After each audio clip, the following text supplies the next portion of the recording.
अगर आपने मेरे चैनल पर एजुकेशन कमीशंस वाली वीडियो देखे हैं तो आप ऑलरेडी जानते हैं कि कैसे डिफरेंट कमीशंस ने इंडिया का एजुकेशन सिस्टम को शेप किया।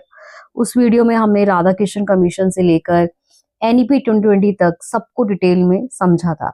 आज का वीडियो उसी का नेक्स्ट पार्ट है। आज हम कंपेयर करेंगे दो पॉलिसीज को, नेशनल पॉलिसी और education 1986 and national education policy 2020।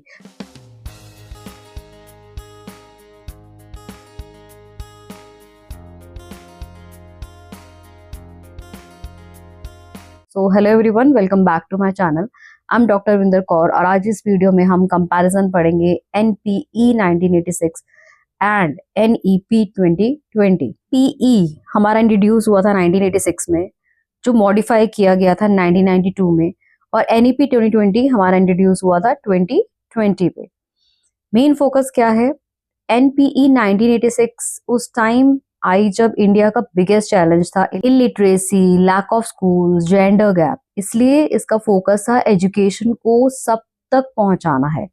NEP 2020 तब आई जब एजुकेशन आउटडेटेड हो चुकी थी, एकेडमिक पे फोकस ना करके स्किल बेस्ड लर्निंग पे फोकस किया गया। स्टूडेंट के पास डिग्रीज थी बट स्किल नहीं थी, सो ग्लोबल कंपटीशन बढ़ चुका था, इसलिए शिफ्ट हुआ यहाँ पर फोकस क्वालिटी, स्किल्स और फ्लेक्सिबिलिटी पर। सिंपल वर्ड्स में कहें तो NPE 1986 means to reach education and NEP 2020 means transform education. Structure, ये स्ट्रक्चर टोटली चेंज हुआ है इसके अंदर। एनपीई 1986 फॉलो करती है 10+2+3 सिस्टम को। अर्ली चाइल्डहुड एजुकेशन पर ज्यादा फोकस नहीं था इस पे। एनईपी 2020 लेकर आई 5+3+3+4 स्ट्रक्चर। इसमें फाउंडेशन स्टेज एजेस 3 to 8 भी इंक्लूड है। सो अब लर्निंग स्कूल से पहले ही स्टार्ट हो जाएगी, आंगनवाड़ी प्लस प्री स्कूल के through. Then next is curriculum approach. NPE 1986 का करिकुलम था कंटेंट हैवी हो, textbook based, exam oriented, इसलिए रोट लर्निंग कॉमन थी।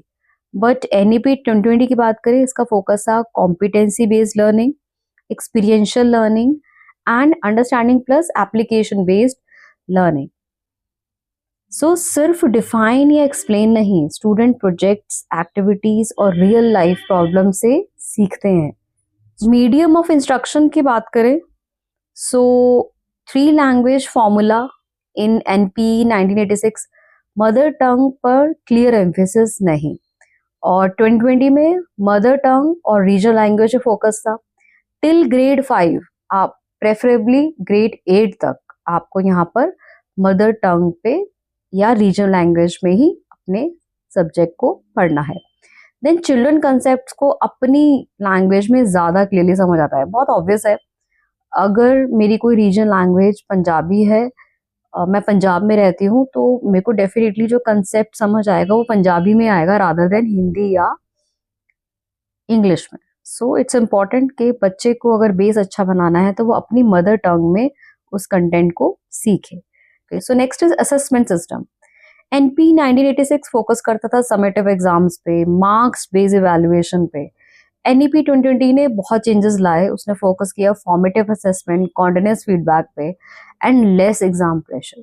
यहाँ पे किस चीज पे फोकस है? एकेडमिक पे फोकस है, डेफिनेटली है, but it also focus on को करिकुलर एक्टिविटीज, और उसके बेसिस पे भी बच्चों के मार्क्स लगते हैं। एक्टिविटी बेस्ड लर्निंग प्रोजेक्ट्स के बेसिस पे बच्चों के मार्क्स लगते हैं यहाँ पे।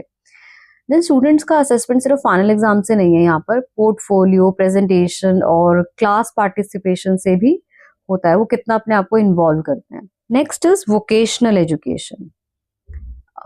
एनपीई 1986 वोकेशनल एजुकेशन लिमिटेड थी, मोस्टली सेकेंडरी लेवल पर। एनईपी 2020 बात करें तो वोकेशनल एजुकेशन फ्रॉम ग्रेड 6, यहीं से ही बच्चे को उसकी स्किल्स पे काम करना स्टार्ट कर दिया जाता है। बच्चे को बोला जाता है फाइंड आउट कि आपको कौन सी स्किल अच्छी लगती है, आपको म्यूजिक में इंटरेस्ट है, आपको डांस में, स्पोर्ट्स में, आपको आर्ट एंड क्राफ्ट में। सो बच्चा उसी हिसाब से उस स्किल पे काम करना स्टार्ट कर देता है और टीचर्स उसको हेल्प करते हैं उस स्किल्स में अपने आप को डेवलप करने में।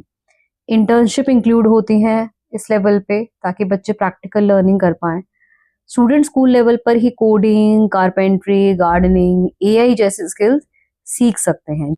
Higher education system, NP 1986 rigid degree structure है, सिंगल डिसिप्लिन एजुकेशन है। देन 2020 में मल्टी डिसिप्लिनरी अप्रोच की हम बात कर रहे हैं। Multiple entry and exit system है इसके अंदर, ये मैंने अपनी वीडियोस में ऑलरेडी एक्सप्लेन किया हुआ, अगर आपको नहीं पता कि मल्टीपल एंट्री एग्जिट सिस्टम क्या है। एकेडमिक बैंक ऑफ क्रेडिट यहाँ पे इंट्रोड्यूस किया गया। सो स्टूडेंट 1 साल के बाद सर्टिफिकेट लेकर एग्जिट कर सकता है और बाद में वापस ज्वाइन कर सकता है। कई बार बहुत सारे ड्रॉप आउट्स इसलिए भी होते हैं कि बच्चे फाइनेंशियल क्राइसिस या कोई पर्सनल प्रॉब्लम होने की वजह से उनको अपनी एजुकेशन छोड़नी पड़ती है। सो ये बहुत अच्छा इनिशिएटिव था एनईपी 2020 का कि बच्चे अगर गैप लेकर दोबारा से 1 साल के बाद ज्वाइन करना चाहें तो वो कर सकते हैं। So entry and exit system रखा गया। Then teacher education, NP 1986 teachers training institutions पर फोकस था, जैसे हमने पहले भी पढ़ा है। क्वालिटी अनइवन थी, मतलब किसी को मौका मिलता था किसी को नहीं मिलता था। हम ये नहीं कह सकते कि बहुत अच्छे से टीचर्स की ग्रूमिंग हो रही थी। Then NEP 2020 4 years integrated B Ed by 2030, ये बहुत अच्छा इनिशिएटिव है। यहाँ पे हमारा पूरा 1 साल बचता है, नहीं तो हम पहले ग्रेजुएशन करते थे 3 years की, फिर हम 2 years की बीएड करके, तो टोटल 5 years का हमारा पूरा ये कोर्स होता था। बट अब इसको हमने 4 years डेटेड इंट्रोड्यूस होने से हमारा 1 year यहाँ पे प्रॉपरली सेव होता है। देन कॉन्टिन्यूअस प्रोफेशनल डेवलपमेंट पे फोकस है। टीचर सिर्फ कंटेंट डिलीवर नहीं करेगी, यहाँ पे वो फैसिलिटेटर और मेंटर भी बनेगी।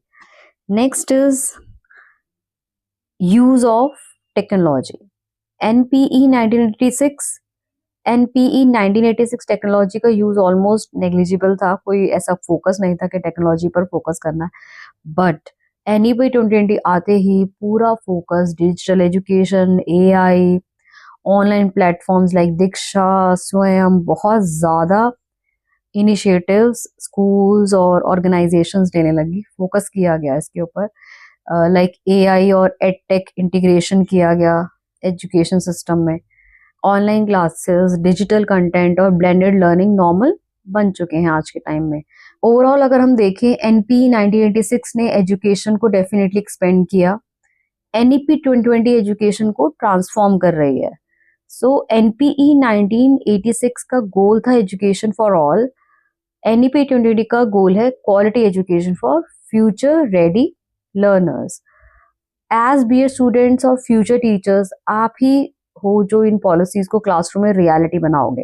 देखिए, चीजें बहुत सारी इम्प्लीमेंट हो जाती हैं, एग्जीक्यूट कर दी जाती हैं, बट उसको प्रॉपर फॉलोअप लेना इज वेरी इंपॉर्टेंट। सो यहाँ पे डिफरेंट डिफरेंट गवर्नमेंट हमारी कमीशंस बनाती है, लेकिन एक टीचर है जो उन पॉलिसीज को क्लासरूम में अप्लाई कर सकती है।